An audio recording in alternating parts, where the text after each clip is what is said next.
Hello students, तो आज हम देखने वाले हैं केमिकल बॉन्डिंग का लेक्चर 9, जिसमें हम टॉपिक देखने वाले हैं आइसोमॉर्फिज्म। आइसोमॉर्फिज्म। चलो, लेक्चर नंबर 8 में मैंने कुछ होमवर्क दिए थे, तो लेक्चर नंबर 8 के होमवर्क हम कर लेते हैं। देखो, लेक्चर नंबर जो 9 है वो रिलेटेड है लेक्चर नंबर 8 और लेक्चर नंबर 7, ठीक है। तो लेक्चर नंबर 7 और 8 उसको ज़रूर देखो। हमने 7th में स्टार्ट किया था आयनिक बॉन्ड, और आयनिक बॉन्ड से रिलेटेड है लैटिस एनर्जी। तो लैटिस एनर्जी के हमने क्वेश्चन देखे थे। अब यहाँ पे देखना है कि ये फॉलोइंग कंपाउंड है, इसमें कौन सा जो कंपाउंड है वो कंडक्टिविटी शो करता है और कौन सा कंडक्टिविटी शो नहीं करता है, ठीक है। मतलब पिछली क्लास में हमने देखा था कि आयनिक कंपाउंड है और वो एक्वस कंडीशन है, तो उसमें वो ब्रेक होता है, फिर कंडक्टिविटी शो करती है, ठीक है। तो यहाँ पे हम डिसाइड करेंगे एग्जांपल देख के, कंडीशन भी दिए हुए हैं कि ये कंडक्टिविटी शो करता है या नहीं करता है, ठीक है। अब देखो, AlF3 फर्स्ट है, AlF3, तो ये कंडक्टिविटी शो करेगा क्या? तो यहाँ पे कंडीशन दिया हुआ है मोल्टेन स्टेज। AlF3 का कंडीशन क्या है? Molten stage. मोल्टेन स्टेज का मतलब क्या होता है कि ये क्या हुआ है? AlF3। तो जब ये मेल्ट होगा तो क्या बनाएगा? लिक्विड फॉर्म होगा, ठीक है। तो ये किस में ब्रेक हो जाता है? Al+3 और F-, ठीक है। मोल्टेन स्टेज में AlF3 क्या होता है? Al+3 और F- में कन्वर्ट हो जाता है, इसलिए ये क्या शो करेगा? ये कंडक्टिविटी शो करेगा। AlCl3। अब यहाँ पे देखो कोई कंडीशन नहीं दिया हुआ है, तो जब कंडीशन नहीं दिया हुआ है तो इसको क्या मानोगे? सॉलिड मानोगे, ठीक है। अगर कंडीशन नहीं दिया हुआ है तो क्या मानोगे? इसको सॉलिड मानोगे। अगर कंडीशन दिया होता, सपोज मान लो एक्वस है या लिक्विड है, तो फिर तुम डिसाइड कर सकते हो, ठीक है। तो ये कंडक्टिविटी शो करेगा क्या? नहीं शो करेगा, ठीक है, क्योंकि ये अपने कंस्टिट्यूएंट आयन में ब्रेक नहीं होगा, ठीक है। अब यहाँ पे देखो HCl जो कंडीशन है वो लिक्विड फॉर्म में दिया हुआ है, तो HCl का लिक्विड फॉर्म है, ठीक है। ये नॉट एक्वस फॉर्म, ठीक है। यहाँ पे ध्यान रखना, ये क्या है? लिक्विड फॉर्म है। मतलब किसका लिक्विड फॉर्म है? HCl एक कंपाउंड है, यही क्या है? लिक्विड फॉर्म है, ठीक है। तो लिक्विड फॉर्म में होने से ये क्या होगा? H+ और Cl- में ब्रेक होगा क्या? नहीं, ये क्या होगा? H+ Cl- में ब्रेक नहीं होगा, इसलिए ये क्या होगा? HCl लिक्विड मीडियम में कंडक्टिविटी शो नहीं करेगा। समझ में आ रहा है ये बात? ठीक है। मतलब कोई कंपाउंड है और उस कंपाउंड का लिक्विड फॉर्म है, मतलब क्या है कि वो लूजली बॉन्डेड है, ठीक है, अपने दूसरे मॉलिक्यूल से। मतलब HCl बहुत सारे होंगे ना, तो HCl अपने एक दूसरे से मॉलिक्यूल से क्या है? लूजली बॉन्डेड रहते हैं, तो उससे क्या होता है? वो लिक्विड फॉर्म में दिखेंगे तुमको, ठीक है। और सॉलिड फॉर्म में कब दिखेंगे? जब ये HCl बहुत कॉम्पैक्टली फॉर्म में अरेंज होंगे। पर जब हम एक्वस मीडियम में डालते हैं तो ये HCl क्या होता है? ब्रेक होता है H+ और Cl- में, ठीक है। तो ये पॉइंट बहुत ही इंपॉर्टेंट है। यहाँ पे HCl कौन से कंडीशन में? Liquid condition. अब यहाँ पे देखो, सोडियम सॉलिड स्टेट में, सॉलिड स्टेट में होगा तो ये शो करेगा क्या? नहीं शो करेगा।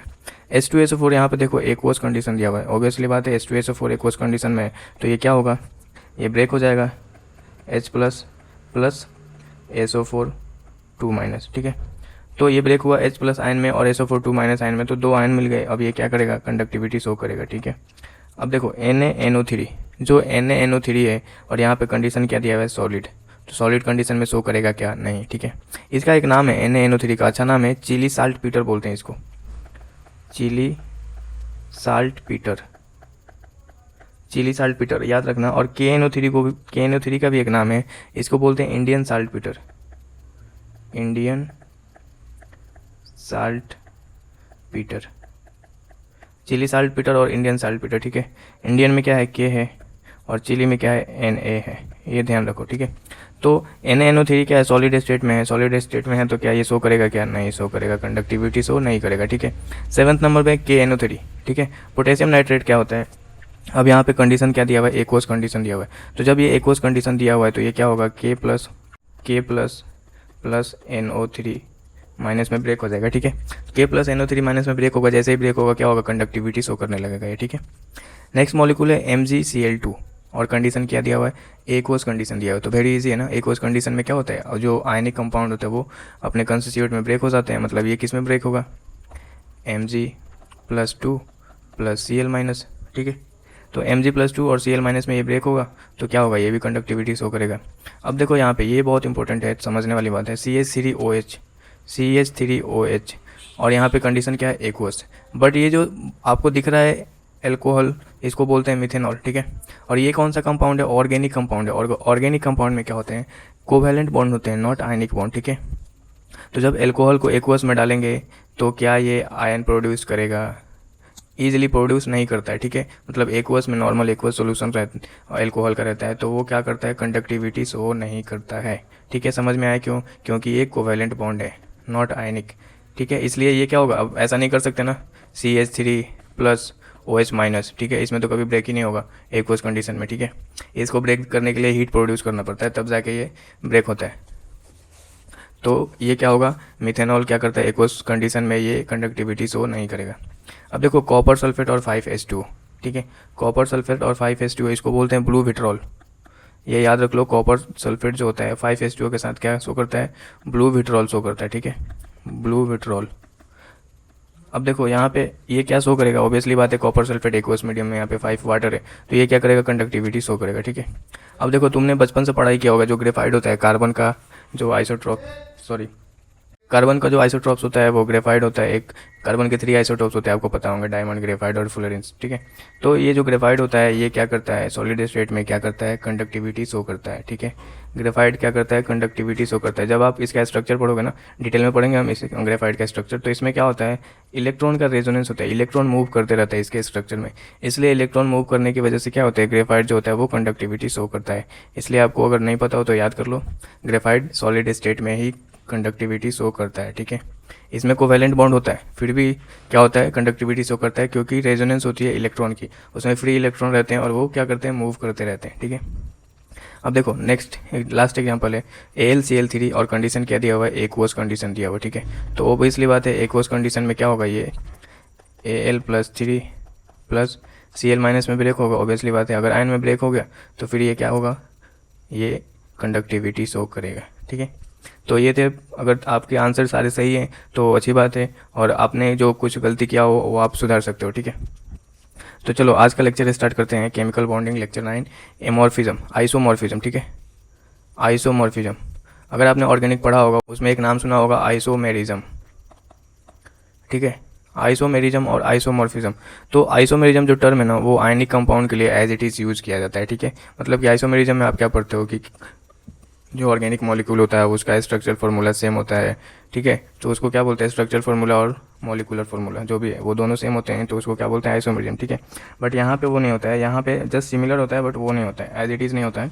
यहाँ पे क्या होता है कि जो 2 आयनिक कंपाउंड होते हैं हैविंग सेम क्रिस्टल स्ट्रक्चर, अगर क्रिस्टल स्ट्रक्चर सेम है तो 2 आयनिक कंपाउंड को क्या बोलते हैं, आइसोमॉर्फस बोलते हैं, ठीक है। तो इसका पहले तो डिफिनेशन लिख लो आइसोमॉर्फस का, 2 आयनिक compound have same crystalline structure, then they are isomorphous,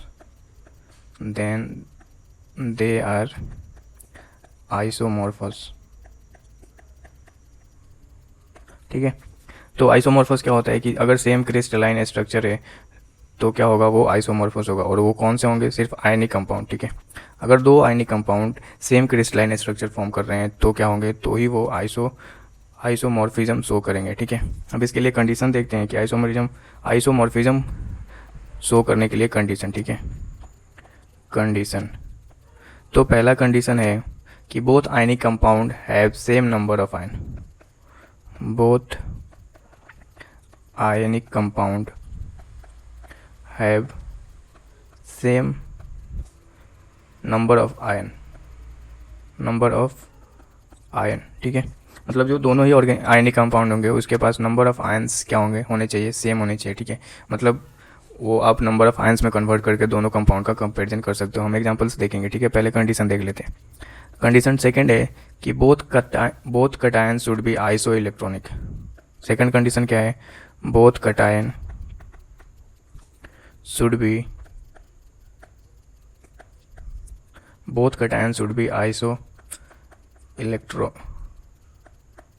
iso-electronic और both have comparable size, और क्या होना चाहिए, both have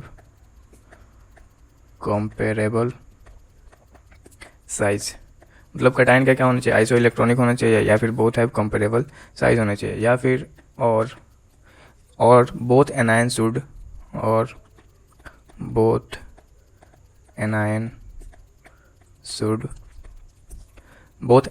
आइसो इलेक्ट्रॉनिक, ठीक है। या फिर क्या होना चाहिए, हैव सेम शेप। अब सेम शेप के लिए क्या होना चाहिए, ये शेप किसका सेम होना चाहिए, एनायन का, have same shape of anion. ठीक है, तो यहाँ पे सेम शेप होने के लिए क्या होना चाहिए, हाइब्रिडाइजेशन उसका क्या होना चाहिए, सेम होना चाहिए, हाइब्रिडाइजेशन सेम। ठीक है, सेम शेप के लिए क्या होना चाहिए, हाइब्रिडाइजेशन सेम होना चाहिए। ठीक है, तो ये दो कंडीशन हो गए, और भी कंडीशन है एक याद कर लो, या फिर इफ़ आयनिक कंपाउंड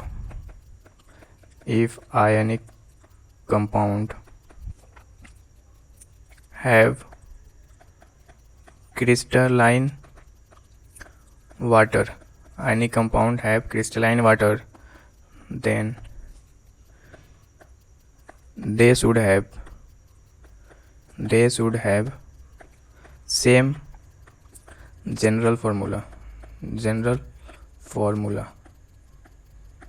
ठीक है, तो ये कंडीशन अगर फॉलो कर रहा है तो वो आइसोमॉर्फिज्म होगा, अदरवाइज क्या होगा, आइसोमॉर्फिज्म नहीं होगा। पहला कंडीशन है कि both ionic compound have same number of ion. दूसरा है कि बोथ कटायन, जो कटायन होगा वो क्या होना चाहिए, उसके साइड जो वो क्या होना चाहिए, आइसो इलेक्ट्रॉनिक होना चाहिए, और क्या होना चाहिए, कंपेरेबल साइज होना चाहिए, या फिर इक्वल साइज अप्रॉक्स होना चाहिए। ठीक है, और एनायन क्या होना चाहिए, आइसो इलेक्ट्रॉनिक होना चाहिए, या फिर एनायन का जो शेप है वो सेम होना चाहिए। ठीक है, और फिर कंडीशन है इफ़ आयनिक कंपाउंड है क्रिस्टलाइन वाटर, अगर उसके पास क्या है, क्रिस्टलाइन वाटर है, तो क्या होना चाहिए, should have same general formula. ठीक है, शुड हैव क्या होना चाहिए, सेम जनरल फार्मूला होना चाहिए। तो ये कंडीशन होते हैं आइसोमॉर्फिज्म शो करने के लिए। ठीक है, देखो ये टॉपिक नीट के लिए कम इंपॉर्टेंट है, बट जेई के लिए ज़्यादा इंपॉर्टेंट है। ठीक है, तो अब हम क्वेश्चन से समझेंगे कि आइसोमॉर्फिज्म क्या होता है। ठीक है, तो पहला क्वेश्चन लेते हैं, पेयर ऑफ कंपाउंड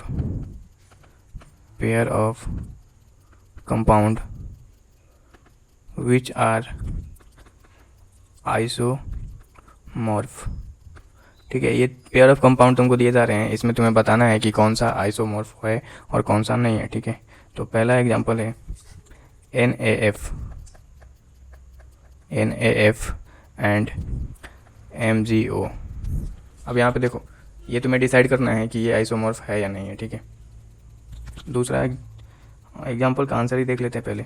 अब देखो यहाँ पे NaF, तो ये कटायन कौन सा है, Na+, यहाँ पे कौन सा है, Mg+2। ठीक है, तो पहला कंडीशन क्या था कि दोनों का नंबर ऑफ आयन सेम होना चाहिए। ठीक है, तो नंबर ऑफ आयन यहाँ पे क्या होगा, यहाँ पे Na+ और F-, यहाँ पे क्या बन रहा है, Mg+2 और O-2। ठीक है, तो यहाँ पे मैग्नीशियम ऑन है, यहाँ पे ऑक्सीजन ऑन है। ठीक है, मतलब नंबर ऑफ आयन कितने हैं, यहाँ पे 2 है।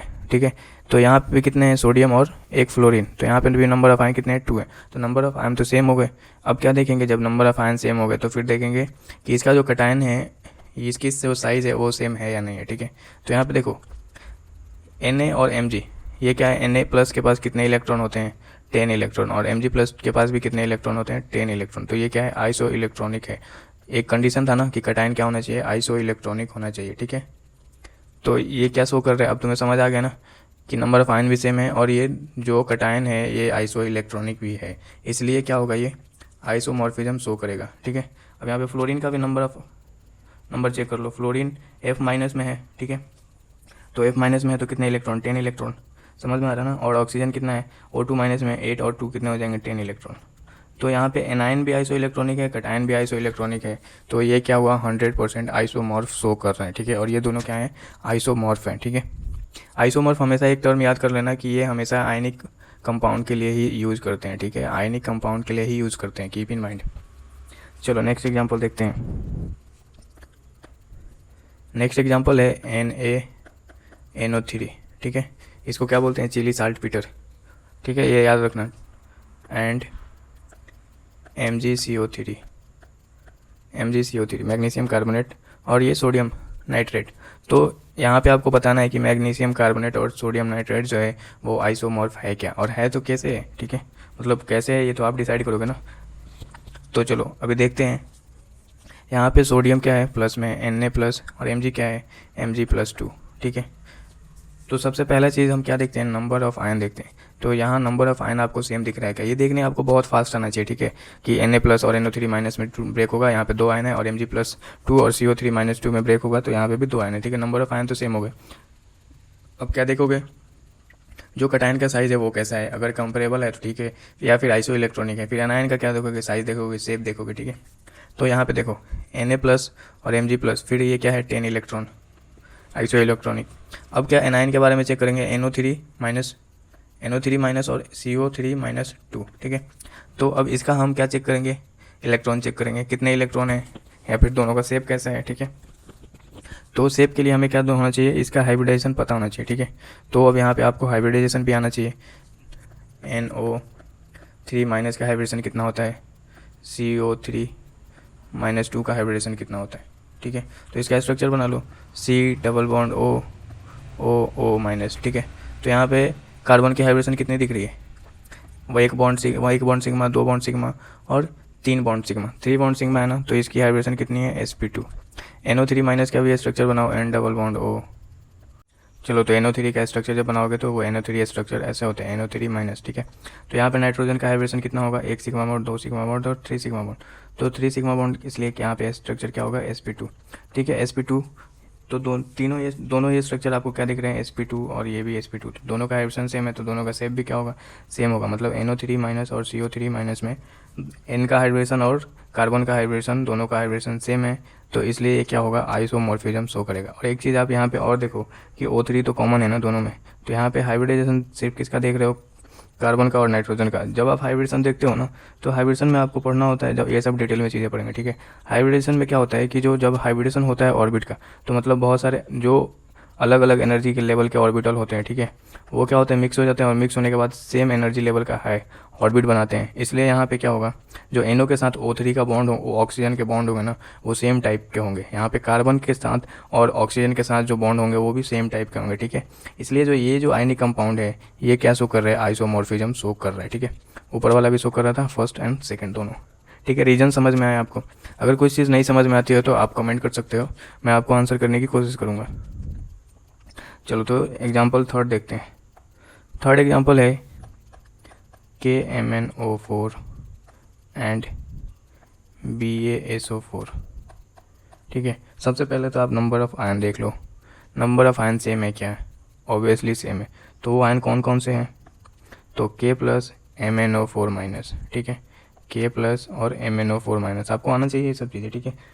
अब देखो Ba और SO4, तो यहाँ पे क्या होगा, Ba प्लस 2 में होता है SO4 2 माइनस, SO4 2 माइनस, यहाँ पे एनाइन कौन है, SO4 2 माइनस, कैटायन कौन है, Ba प्लस 2, सॉरी, ठीक है। तो अब यहाँ पे देखो नंबर ऑफ आयन क्या है, सेम है। यहाँ पे चार्ज मत देखना, ठीक है, जैसे लैटिस एनर्जी में क्या देख रहे थे, चार्ज देख रहे थे, तो यहाँ पे क्या देखना है, नंबर ऑफ आयन क्या है, सेम है, ठीक है। तो अब क्या देखोगे कैटायन के बारे में कि K प्लस और Ba प्लस का जो साइज़ है सेम है क्या। चलो तो K प्लस और बैरियम प्लस 2 का साइज़ जो होता है वो क्या होता है, कंपेरेबल होता है, ठीक है। अगर ये आपको साइज़ नहीं पता है तो आप पीरियोडिक टेबल पढ़ो, पीरियोडिक टेबल में आपको साइज़ पता चलेगा, ठीक है। तो K प्लस और बैरियम प्लस 2 का जो साइज़ होता है वो कंपेरेबल होता है, ठीक है।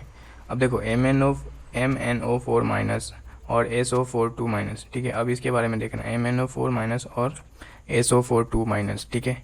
तो यहाँ पे इसका क्या देखेंगे, हाइब्रिडाइजेशन देखेंगे, और हाइब्रिडेशन से क्या देखेंगे, शेप देखेंगे। अगर शेप सेम है तो फिर क्या होगा, ये आइसोमॉर्फिज्म शो करेगा, ठीक है। तो अब देखो SO4 2 माइनस, SO4 2 माइनस का जब स्ट्रक्चर बनाओगे, S double bond O minus O minus, actually इसका स्ट्रक्चर ऐसा नहीं दिखता है, हाइब्रिडेशन से हम डिसाइड करेंगे कि इसका स्ट्रक्चर कैसे दिखता है। तो यहाँ पे देखो 1 sigma bond, 2 sigma bond, 3 sigma bond और 4 सिग्मा बॉन्ड। 4 सिग्मा बॉन्ड होंगे तो इसका हाइब्रिडेशन कितना होगा, sp3 होगा, तो इसका शेप क्या होगा, टेट्राहेड्रल, ठीक है। अब देखना है KMnO4 में MnO4 माइनस, ठीक है। तो MnO4 माइनस ये हमें डी व्लॉग में पढ़ना है, ठीक है। जब MnO4 माइनस का जब स्ट्रक्चर बनाओगे तो कैसा होता है, Mn डबल बॉन्ड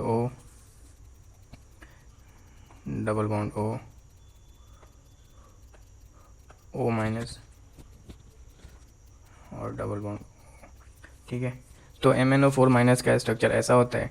अब स्ट्रक्चर ऐसा नहीं होता है एक्चुअली, हम इसका हाइब्रिडेशन से देखेंगे कि स्ट्रक्चर कैसा होता है। 1 2 3 और 4, इसमें कितने सिग्मा बॉन्ड दिख रहे हैं आपको, 4 दिख रहे हैं, ठीक है।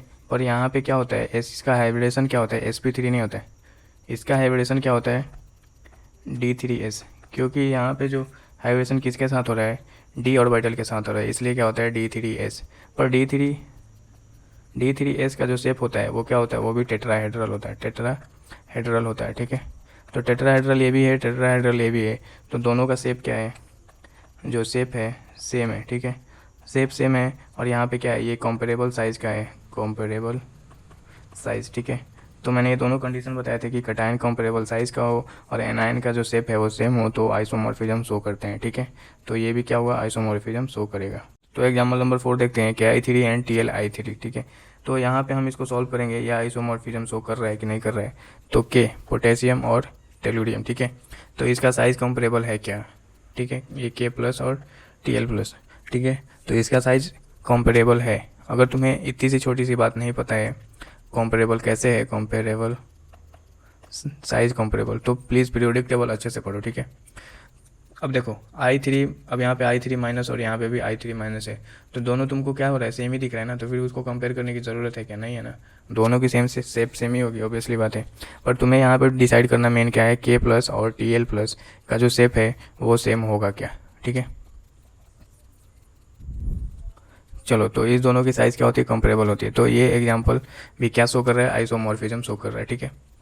अब नेक्स्ट एग्जांपल देखते हैं।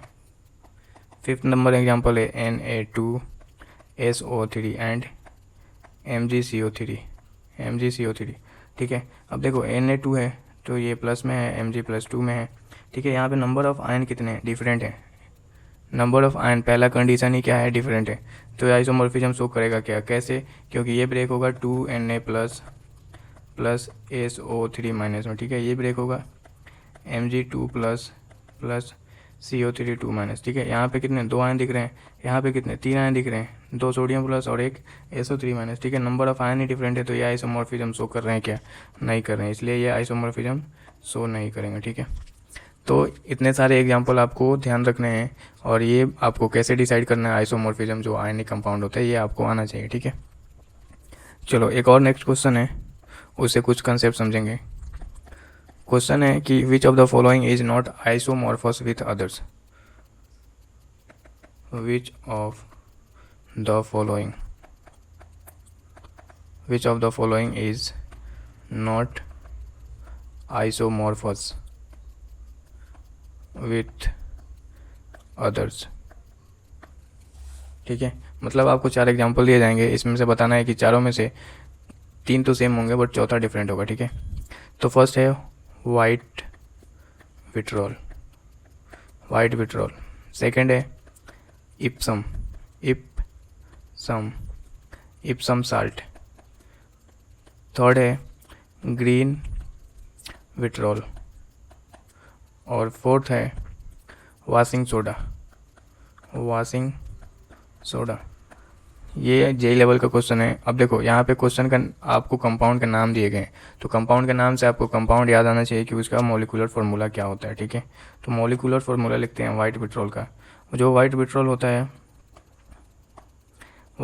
जो होता है वो होता है ZnSO4 7H2O, ZnSO4 7H2O। Epson जो होता है MgSO4 7H2O, ठीक है। और जो ग्रीन विट्रोल होता है वो CuSO4 7H2O, ठीक है। और जो वाशिंग सोडा होता है ये होता है Na2CO3 10H2O, ठीक है। तो अब यहाँ पे आप देख सकते हो कि 3 ऐसे कौन से स्ट्रक्चर हैं जो एक जैसे दिख रहे हैं, ये फर्स्ट, सेकंड और थर्ड क्या है, एक जैसे दिख रहे हैं, इसलिए ये क्या है, आइसोमॉर्फस है। क्या है, आइसोमॉर्फस। और जो चौथा एग्जांपल है वो आइसोमॉर्फस नहीं है, ठीक है। तो यहाँ पे क्या है, नॉट आइसोमॉर्फस। तो नॉट आइसोमॉर्फस कौन सा है, आंसर डी, ठीक है। चलो फिर एक और एग्जांपल देखते हैं। एक एलम आपको पता है क्या, फिटकरी जिसको हिंदी में बोलते हैं, ठीक है। तो एलम का आपको फॉर्मूला पता होना चाहिए। एलम का फॉर्मूला क्या होता है, ये जनरल फार्मूला होता है M2SO4 into M-2SO4 3 into 24H2O, ठीक है। ये क्या है, जनरल फार्मूला, मतलब मॉलिक्यूलर फार्मूला,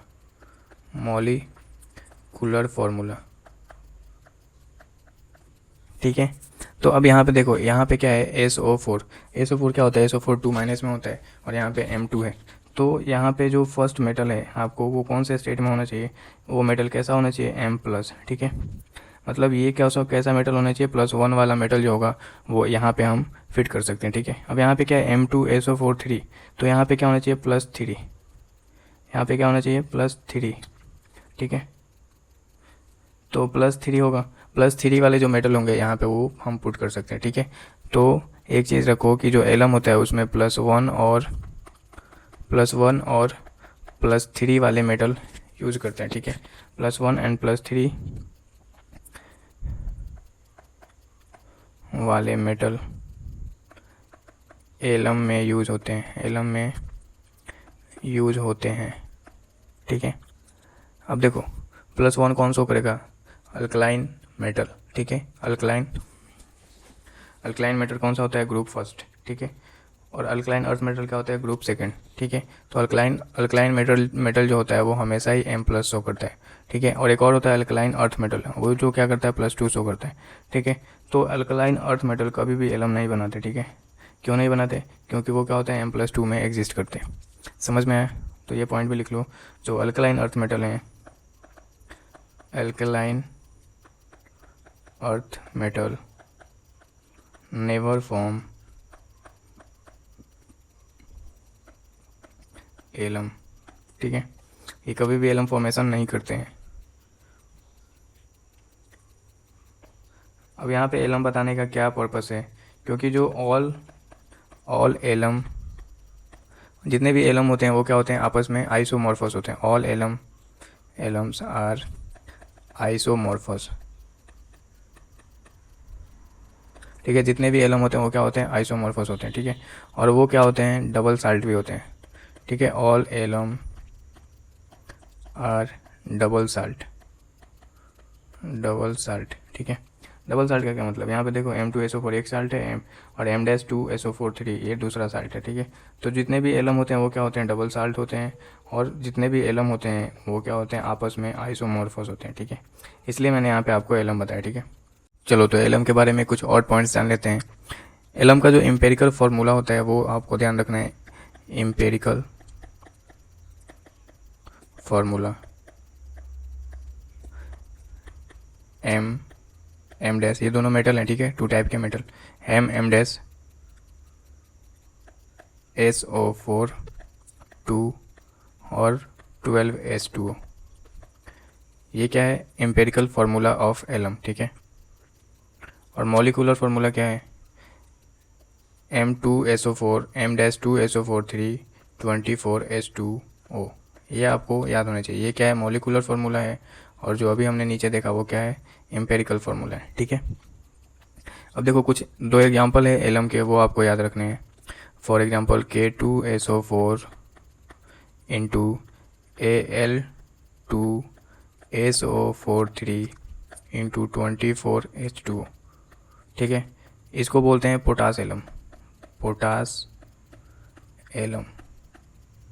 ठीक है। दूसरा एग्जांपल देखते हैं, ये पहला था। दूसरा एग्जांपल है K2SO4 into Cr2SO4 3 into 24H2O, ठीक है। इसको बोलते हैं क्रोम एलम, ठीक है। ये 2 एग्जांपल याद रखो, क्योंकि ये NCERT में एग्जांपल दिए हुए हैं, तो आपको ये दोनों एग्जांपल के फॉर्मूले याद होने चाहिए, ठीक है। पोटास एलम क्या होता है, K2SO4 Al2SO4 3 2H2 24H2, ठीक है। एंड जो क्रोम एलम होता है वो क्या होता है, K2SO4 Cr2SO4 3 24H2।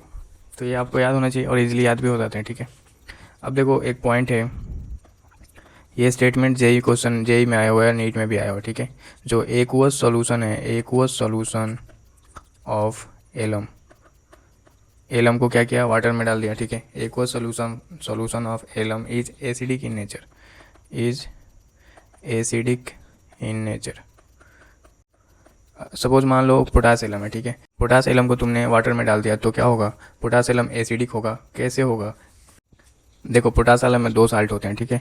एक तो होता है K2SO4, ठीक है। इसको वाटर में डालोगे तो वाटर के पास ऑलरेडी क्या होता है, H+OH-, ठीक है।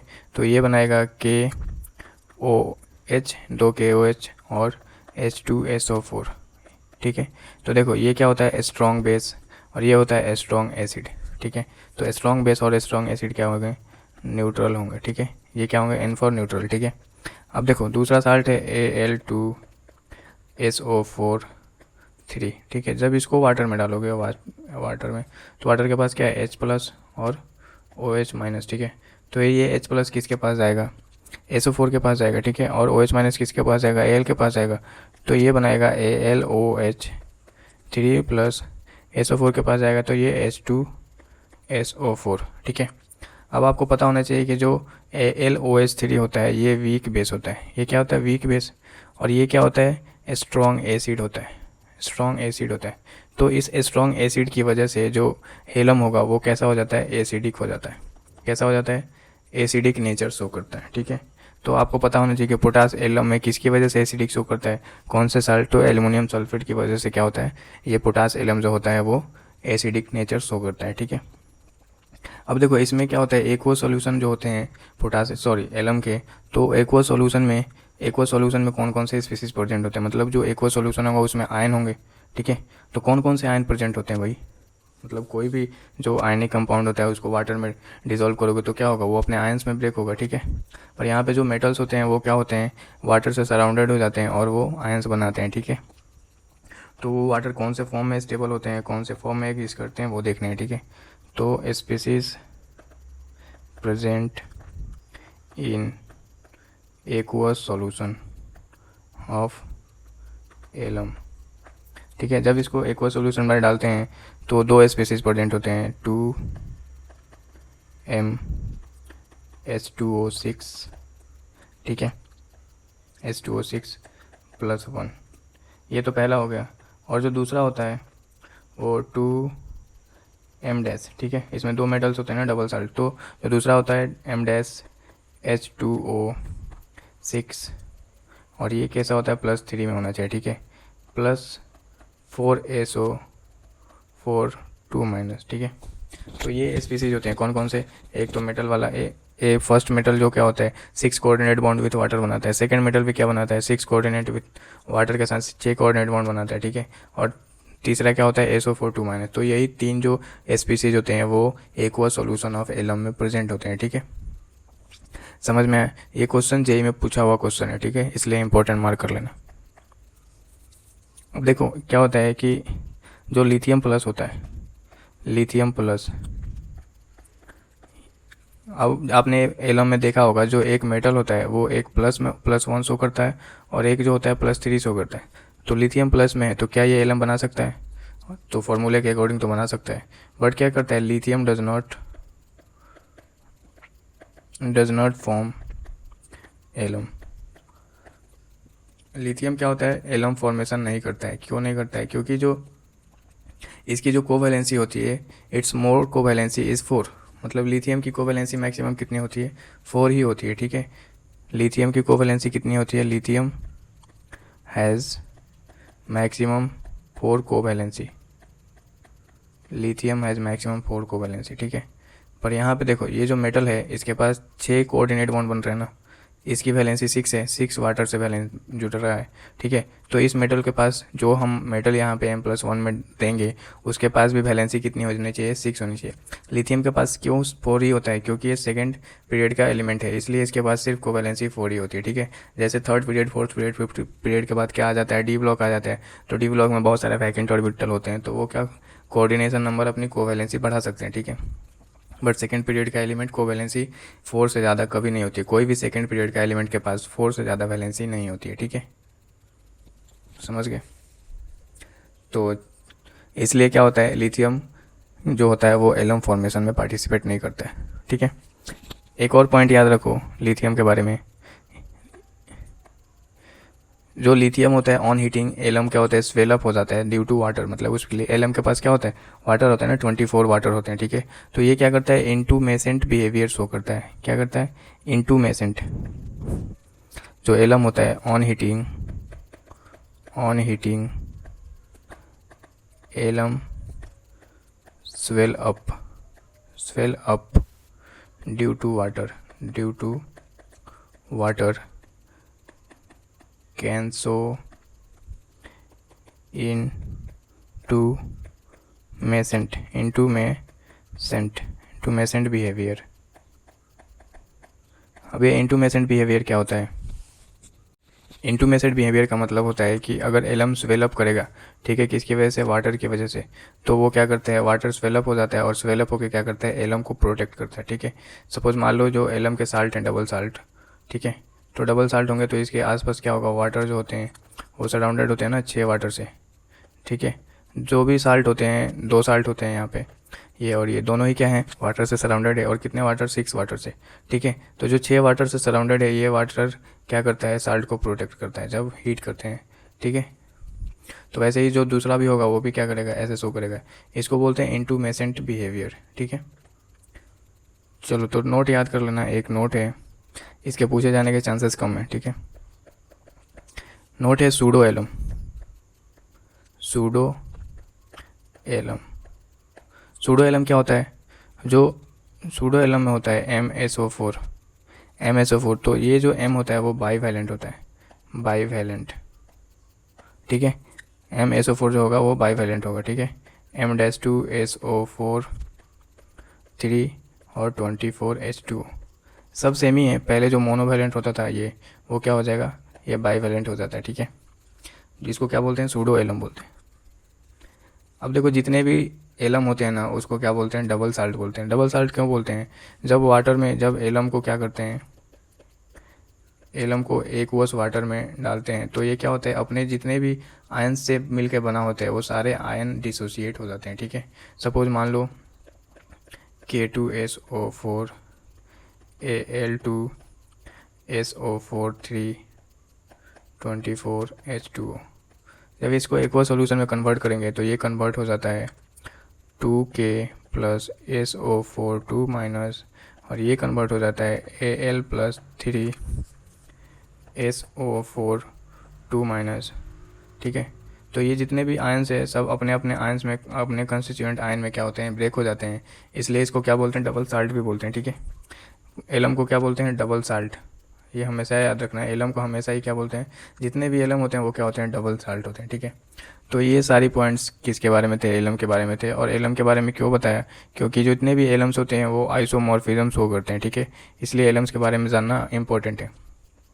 तो हमने आयनिक बॉन्ड देखे। आयनिक बॉन्ड के बाद लेक्चर नंबर 8 में हमने शायद, लेक्चर नंबर 8 ही था शायद, उसमें हमने लैटिस एनर्जी देखा। और लेक्चर नंबर ये 9 है, तो लेक्चर नंबर 9 में हमने देखा आइसोमॉर्फिज्म।